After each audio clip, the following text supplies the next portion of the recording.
anticipating for this weekend Shakur Stevenson versus Jemel Herring for the WBO 130-pound title. Many think that this fight is a competitive fight. Many think that Shakur will smoke Jemel. There are some people that even think that Jemel could possibly stop Shakur. But let me say this. I already got Shakur stopping him to the body somewhere around the 6th round. Could be way wrong on this because Shakur hasn't really, as he steps up, he hasn't really stopped many people.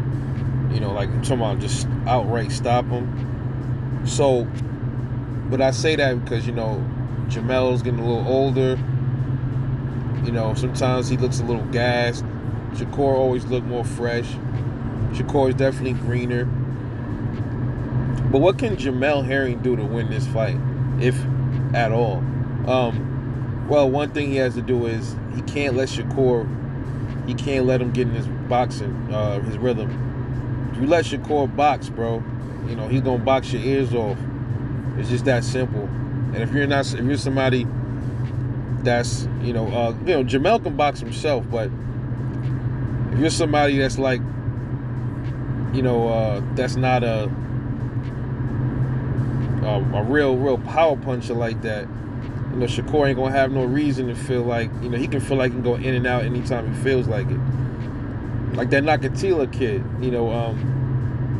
wasn't the best technically, but he had power. When Shakur had admitted that he was a little hesitant because the dude had some power, he touched him and he felt it, So Shakur, he should never really said that because now people know you can get to him with your power. He should never said that. Kind of showed his hand a little bit. But anyway, Jemel Herring's going to have to put some, pretty much he got to put some pressure on Shakur, man. He's going to have to put calculated pressure on him. Can't be sloppy like Joet Gonzalez pressure. It has to be calculated, timed pressure. You got to get him on the ropes. Shakur's weak spot is him on the ropes. That's his weakness. And you got to go to the body with Shakur. Don't headhunt him. The body. I've seen Shakur get hit to the body quite a bit. That's the only chance, man. He gonna have to put some controlled pressure on him, disciplined pressure. Shakur's his punch output ain't really that much. He doesn't have like the always throwing a bunch of 1-2s, 1-2-3s. He's not that kind of puncher. He's not like a Navarrete or something like that. So Jemel's gonna have to step up his punch output if he plan on beating him on the cards. He's gonna have to step up his punch output, make his punches count, especially his power punches. But ultimately, man, I don't know if Jemel got it in him to do that. He might. There's always a chance. This is boxing. Look, unexpected things has happened. But the likely outcome of this fight is Shakur Stevenson by decision. But I'm still going with a stoppage in the 6th. I could be wrong, but the more likelier outcome is a 12th round decision with Shakur Stevenson. He'll probably end up outboxing Jemel Herring. Jemel Herring, even though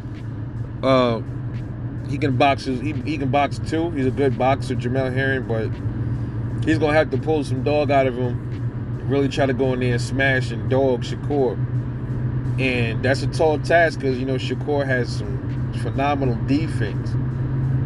So he's gonna have to, Jemel, he's gonna have some good footwork this fight.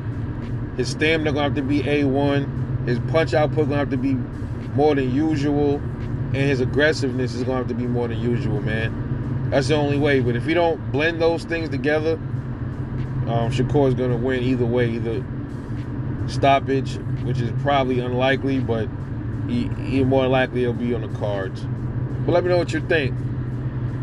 How can Jemel Herring beat Shakur Stevenson this Saturday night? Drop a comment, support the channel, like, subscribe, and share. Catch you guys later on the next one.